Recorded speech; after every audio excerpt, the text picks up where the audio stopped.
there's always been upward movement in actually all the arts going back with domestication. Certainly in fashion comes from the street. But I'm thinking of Samo in New York, who became Basquiat, and used to just write Samo copyright, we'll see with a circuit. Certainly Keith Haring started on the street, and so I think there's always been that. Some people in France have used, Roberta Shapiro has used the term artification. That is, things that aren't art become art. Maybe this is one of the paradigmatic examples. But actually, all the things you mentioned are really things that are apropos of the panel, and I think the things that I hope you will develop in your work, that how does the commercial appropriation of graffiti affect the content? I think you raised some really important questions. My last comment is that note the form of this. Well, of course, we haven't interviewed Neckface. I haven't, but the form of this is in the form of celebrity gossip with the exclamation point. So nails that. I mean, not so much the statement that she shaved her head, but the exclamation point. I also think the spelling is interesting because it's like Britney, you know. Oh, yeah. I don't know if that was intentional, but I think that's great. Yes, thanks very much for your paper. I don't know if you're aware that last week it was 4 people were imprisoned for selling Banksy works on the internet. And I just think it's particularly interesting that something that's sprayed on the wall and is then sold in the gallery can then be said to be owned by someone. And as was just said, historically, that's been an ongoing thing. I mean, Henry Fuseli 200 years ago was upset by the fact that his works were being reproduced, so he would then make copies of his own work to sell to other publishers. And then when they would sell that and he would get more money, he'd make another copy of his own painting and then sell it to another publisher. To the point where he actually then wound up having enough money to buy his own publishing company to make reproductions of his own work. But anyway, in the current context, where there is a huge struggle, I mean, you kind of introduced me to something I hadn't really thought about, which is kind of around the internet. I don't know something you thought about, but I've sort of written on this issue around popular music and film and television and computer software. And I haven't really kind of thought where that would fit in the dark, but well, you're talking about the street and who owns the street. In the sense, there's also the issue of who owns an image if it's circulated. And so that's kind of the dimension. I don't know if you've thought about that. The issue that I'm interested in is how artists get paid in a context like in music, where effectively their work is being freely distributed. In visual arts, there's an issue about publicity. So the fact was, Brangelina or whatever can be kind of associated with the Beckhams have bought Banksy's works as well. So the fact that this stuff is being circulated freely is actually doing great business, despite the fact that it's freely circulating. So the fact that Neckface is kind of engaging in a debate about getting money for this piece of work is a little bit tangential, because the fact is this dispute is actually probably making him more money than he'll get from the actual individual work. So I don't know if that's a general issue in graffiti art. There's been some interesting cases that I've come across.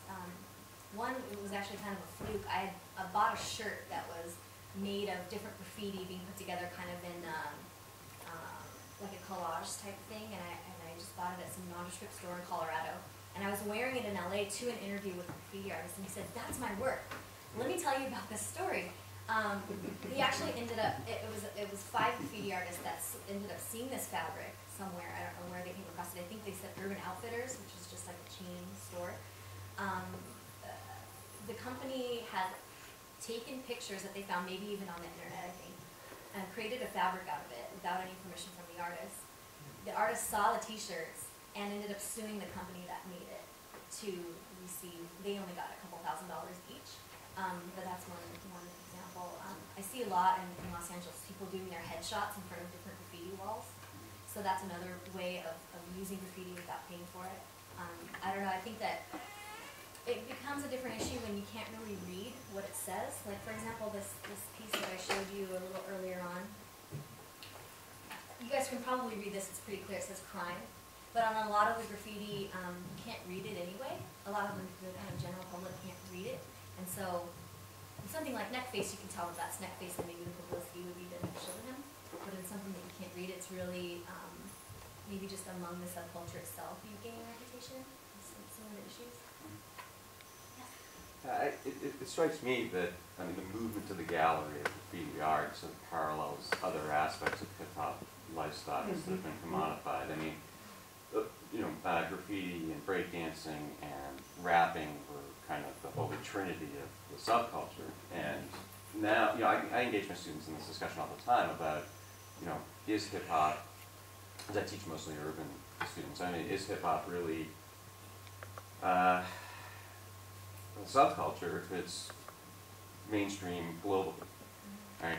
And rap stars have no problem going for the gold in terms of, making money, and so maybe it's not surprising, I guess, maybe that graffiti artists feel the same way about being associated with galleries now. And so I think that that's a really sort of interesting dynamic in terms of who owns resistance and who benefits from it. The other thing I wanted to comment on was the use of I can't remember the artist's name, for the Barack Obama poster for Pope. Who's also facing jail time potentially for his other graffiti. And he was actually, I don't know if you guys know, but he was arrested during the Democratic National Convention in Colorado for putting up the Obama poster illegally. So it's just some amazing issues that are being brought to light because of that. I think just in response to your comment, I think one of the ways that graffiti remains as a resistance example or activity is by its nature, it's illegal. So rapping isn't illegal, or DJing or breakdancing necessarily are not illegal, but in order to be a real graffiti artist, you have to do illegal activity. And so I think that's what separates out graffiti. And then also I've written about, just in popular magazines, not in academia, but about hip-hop as being packaged as this 4 elements thing by people outside of graffiti culture. And so, or graffiti or hip-hop culture. And so graffiti in New York kind of exploded before hip-hop music really came about, and so I think that the whole 4-element package came kind of after, also from the outside, and so there's a little bit of conversation that can happen there about what it really means to be hip-hop, and whether or not graffiti is involved in that necessarily. I want to make a comment about using the Hegelian idea of moments, because too often I think people, and I think it's a valid question, the question that you raised in classes, hip-hop or subculture, now that it's co-opted, if you will.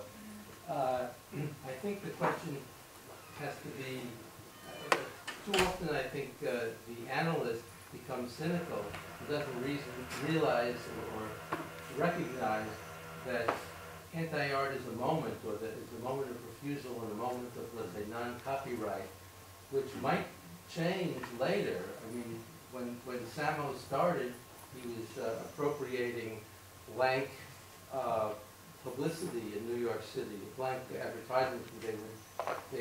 When it was something, when the advertisement was finished, they would cover it up with a black piece of paper, and he would take white chalk and write on it.